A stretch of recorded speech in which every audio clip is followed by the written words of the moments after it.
europeos que vuelven hacia mí sus miradas, como hacia los iris que, por sí solo, tiene el poder de cautivar a esas muchedumbres temblorosas. Alza entonces vuestros ojos e inclinaos ante aquel que lleva en su frente el signo fatal de la predestinación humana. Ángel exterminador, nieto de Camelán, reducid si queréis los pueblos al ilotismo. No podréis impedir que haya en alguna parte almas que os desafíen, y su desdén bastará para salvaguardar los derechos de la conciencia humana que la mano de Dios ha tornado imperceptibles.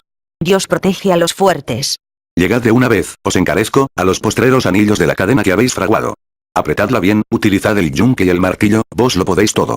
Dios os protege, es Él quien guía vuestra estrella. No alcanzo a comprender la animación que ahora domina vuestro lenguaje. Tan duro soy, entonces, que he adoptado como política última, no la violencia, sino la desaparición.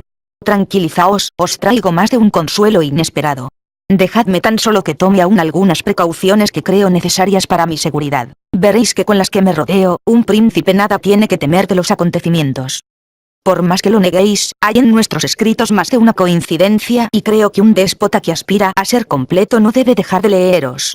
Así, señaláis con toda razón en el espíritu de las leyes que un monarca absoluto debe poseer una guardia pretoriana numerosa. El espíritu de las leyes, libro X, capitán XV, es un excelente consejo. Lo seguiré. Mi guardia tendrá aproximadamente un tercio de los efectivos de mi ejército. Soy un enamorado de la conscripción, uno de los más brillantes inventos del genio francés. Creo sin embargo que es preciso perfeccionar esta institución tratando de retener bajo las armas el mayor número posible de los que han concluido el período de servicio. Podré lograrlo, creo, apropiándome resueltamente de esa forma de comercio que se practica en algunos estados, como por ejemplo en Francia, el reclutamiento voluntario a sueldo.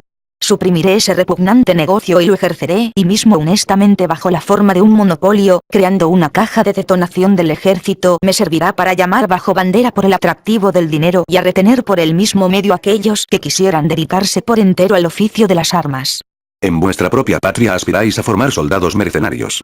Sí, eso dirá el odio de los partidos, cuando mi único móvil es el del bien del pueblo y del interés, por lo demás tan legítimo, de mi conservación que constituye el bien común de mis súbditos. Pasemos a otros puntos. Lo que os asombrará es que vuelva al tema de las construcciones. Os advertí que tendríamos que volver a él. Ya veréis la idea que surge del vasto sistema de construcciones que he emprendido. Con ello pongo en práctica una teoría económica que ha provocado muchos desastres en ciertos estados europeos, la teoría de la organización permanente del trabajo para las clases obreras. Mi reinado les promete un salario por tiempo indeterminado. Una vez muerto y, una vez abandonado mi sistema, no hay más trabajo. El pueblo se declara en huelga y se lanza al ataque de las clases ricas. Se está en pleno motín, perturbación industrial, aniquilamiento del crédito, insurrección en mi estado, rebeliones a su alrededor. Europa arde. Aquí me detengo. Decidme si las clases privilegiadas que, como es natural, tiemblan por su fortuna, no harán causa común, la más solidaria de las causas, con las clases obreras para defenderme a mí o a mi dinastía. Sí, por otra parte, en el interés de la tranquilidad europea, no se aliarán a ellas las potencias de primer orden. Como veis, la cuestión de las construcciones, al parecer insignificante, es en realidad una cuestión colosal. Y cuando la finalidad que se persigue es de tamaña importancia, no se debe escatimar sacrificios. ¿Habéis notado que casi todas mis concepciones políticas tienen también una faz financiera? Es lo que también me ocurre en este caso. Fundaré una caja de obras públicas a la que dotaré de varios centenares de millones, con cuya ayuda instaré a construir en toda la superficie de mi reino. Habéis adivinado mi intención. Mantengo en pie la rebeldía obrera. Es el segundo ejército que necesito para luchar contra las facciones. Mas es preciso impedir que esta masa de proletarios que tengo entre mis manos se vuelva contra mí el día que no tenga pan. Esta situación la prevengo gracias a las construcciones mismas, porque lo que mis combinaciones tienen de singular es que cada una de ellas proporciona al mismo tiempo sus corolarios. El obrero que construye para mí construye al mismo tiempo, contra sí mismo, los medios de defensa que necesito. Se expulsa él mismo, sin saberlo, de los grandes centros donde su presencia sería para mí motivo de inquietud. Torna por siempre imposible el éxito de las revoluciones en las calles. El resultado de las grandes construcciones es, en efecto, reducir el espacio en que puede vivir el artesano, relegarlo a los suburbios, y muy pronto abandonarlos, pues la carestía de las subsistencias crece con la elevación de las tasas de los arrendamientos. Mi capital a duras penas será habitable, para los que viven del trabajo cotidiano, en la parte más cercana a sus muros. No es, pues, en los barrios vecinos a la sede de las autoridades donde se podría organizar las insurrecciones. Habrá sin duda, en los alrededores de la capital, una inmensa población obrera, temible en los momentos de cólera. Pero las construcciones que levantaré estarán todas ellas concebidas de acuerdo con un plan estratégico, es decir, que abrirán el paso a grandes carreteras por donde, de un extremo a otro, podrá circular el cañón. Las terminales de cada una de estas grandes carreteras estará en comunicación directa con una cantidad de cuarteles, especie de baluartes, repletos de armas, de soldados y de municiones.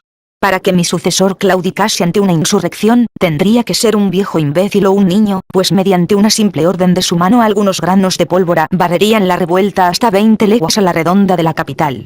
Mas la sangre que corre por mis venas es ardiente y mi raza tiene todos los signos característicos de la fuerza. ¿Me escucháis? Sí.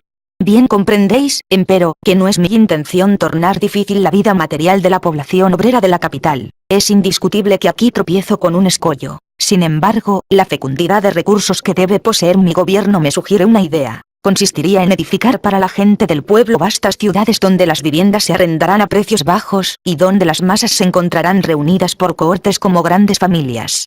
Ratoneras. Oh. El espíritu de difamación, el odio encarnizado de los partidos no dejará de denigrar mis instituciones. Dirán lo que vos decís. Poco me importa, y si el expediente fracasa, se encontrará otro. No debo abandonar el capítulo de las construcciones sin mencionar un detalle muy insignificante en apariencia, mas que es insignificante en política. Es imprescindible que los innumerables edificios que construiré vayan marcados con mi nombre, que se encuentre en ellos atributos, bajos relieves, grupos que rememoren un episodio de mi historia. Mis armas, mis iniciales, deben aparecer entrelazadas por doquier. Aquí, habrá ángeles sosteniendo mi corona, más allá, estatuas de la justicia y la sabiduría sosteniendo mis iniciales. Estos detalles son de extrema importancia, los considero fundamentales. Gracias a estos símbolos, a estos emblemas, la persona del soberano está siempre presente, se vive con él, con su recuerdo, con su pensamiento. El sentimiento de la soberanía absoluta penetra en los espíritus más rebeldes, como la gota de agua que sin cesar cae de la roca orada el pedestal de granito. Por la misma razón quiero que mi estatua, mi busto, mis retratos se encuentren en todos los establecimientos públicos, sobre todo en la auditoría de los tribunales, que se me represente con el ropaje de la realeza o a caballo. Junto a la imagen del Cristo. No, no a su lado, sin duda, sino enfrente, porque la potestad soberana es una imagen de la potestad divina. De este modo, mi imagen se asocia con la de la providencia y la de la justicia. Es preciso que la justicia misma vista vuestra librea. No sois un cristiano, sois un emperador griego del Bajo Imperio. Soy un emperador católico, apostólico y romano. Por las mismas razones que acabo de exponeros, quiero que se dé mi nombre, el nombre real, a todos los establecimientos públicos, sea cual fuere su naturaleza. Tribunal Real, Corte Real, Academia Real, Cuerpo Legislativo Real, Senado Real, Consejo de Estado Real. En lo posible este mismo vocablo se aplicará a los funcionarios, a los regentes, al personal que rodea el gobierno. Teniente del rey, arzobispo del rey, comediante del rey, juez del rey, abogado del rey. En suma, la palabra real se asignará a lo que sea, hombres o cosas, constituirá un símbolo de poderío. Solo el día de mi santo será una festividad nacional y no real. Agregaré aún que es preciso, en la medida de lo posible, que las calles, las plazas públicas, las encrucijadas lleven nombres que rememoren los hechos históricos de mi reinado. Si estas indicaciones se siguen al pie de la letra, sea uno un Calígula o un Nerón, tendrá la certeza de quedar grabado por siempre en la memoria de los pueblos y de transmitir su prestigio a la posteridad más remota. ¿Cuántas cosas me quedan aún por agregar? Debo ponerme límites. Pues, ¿quién podría decirlo todo sin un tedio mortal? Esta frase se encuentra en el prefacio del Espíritu de las Leyes, nota del editor. Heme aquí llegando a los medios de poca monta. Lo lamento, porque estas cosas no son quizá dignas de vuestra atención. Sin embargo, para mí son vitales. Se dice que la burocracia es una plaga de los gobiernos monárquicos, y no lo creo así. Son millares de servidores sometidos naturalmente al orden de cosas existente. Poseo un ejército de soldados, un ejército de jueces, un ejército de obreros, necesito un ejército de empleados. Ya ni siquiera os tomáis la molestia de justificar nada. ¿Acaso tengo tiempo? No, continuad. He comprobado que en los estados que han sido monárquicos, y todos lo han sido por lo menos una vez, existe un verdadero frenesí por los galardones y condecoraciones. Tales cosas no le cuestan casi nada al príncipe, y puede, con la ayuda de algunas piezas de tela, de algunas chucherías de oro o de plata, hacer hombres felices, mejor aún, fieles. No faltaría más, en verdad, que no condecorase sin excepción a quienes me lo pidieran. Un hombre condecorado es un hombre entregado. Haré que estas marcas de distinción sean un símbolo de adhesión para los súbditos adictos. A este precio contaré, estoy persuadido, con las 11/12 partes de los habitantes de mi reino. De este modo realizo, en lo que está a mi alcance, los instintos de igualdad de la nación. Observad bien esto. Cuanto más una nación en general se atiene a la igualdad, más pasión sienten los individuos por las distinciones. Hay en esto un medio de acción del que sería inhábil prescindir. Lejos por lo tanto de renunciar a los títulos, como me lo habéis aconsejado, los multiplicaré a mi alrededor al mismo tiempo que las dignidades. Deseo en mi corte la etiqueta de Luis XIV, la jerarquía doméstica de Constantino, un formalismo diplomático severo, un ceremonial imponente. Estos son medios de gobierno infalibles sobre el espíritu de las masas. A través de todo ello, el soberano aparece como un dios. Me aseguran que en los estados en apariencia más democráticos por sus ideas, la antigua nobleza monárquica no ha perdido casi nada de su prestigio. Me daría por chambelanes a los gentiles hombres del más rancio abolengo. Muchos nombres antiguos estarían sin duda apagados, en virtud de mi poder soberano, y los haría revivir con los títulos, y en mi corte se encontrarían los hombres más ilustres de la historia después de Carlomagno. Es posible que estas concepciones os parezcan extravagantes. Os aseguro, sin embargo, que harán más por la consolidación de mi dinastía que las leyes más sabias.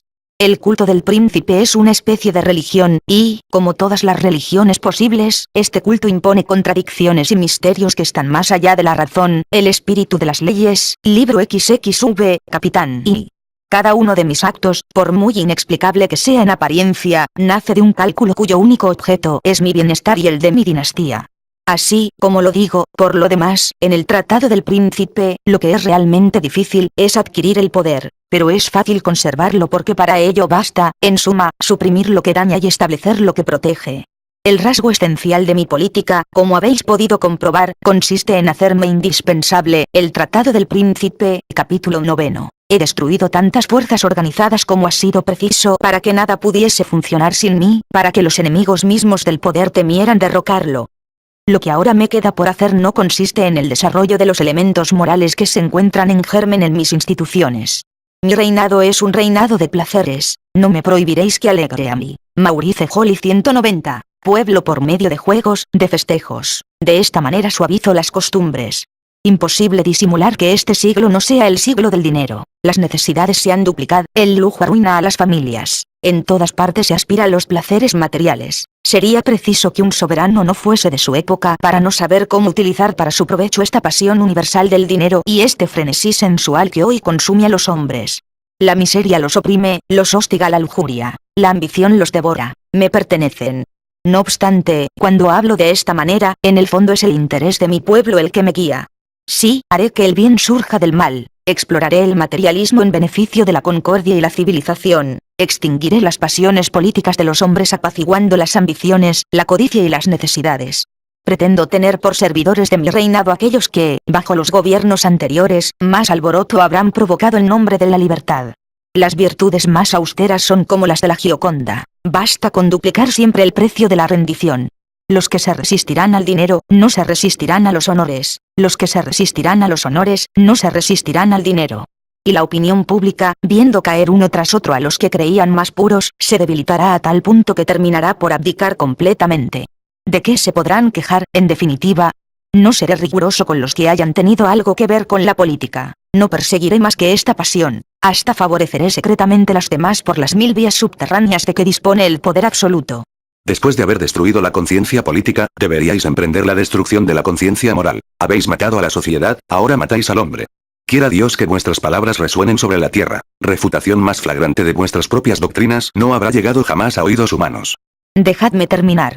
Diálogo 24. Solo me resta ahora explicaros ciertas particularidades de mi forma de actuar, ciertos hábitos de conducta que conferirán a mi gobierno su fisonomía última. Deseo, en primer lugar, que mis designios sean impenetrables aún para quienes más cerca de hallarán de mí. Seré, en este sentido, como Alejandro VI y el duque de Valentinios, de quienes se decía proverbialmente en la corte de Roma que el primero jamás hacía lo que decía.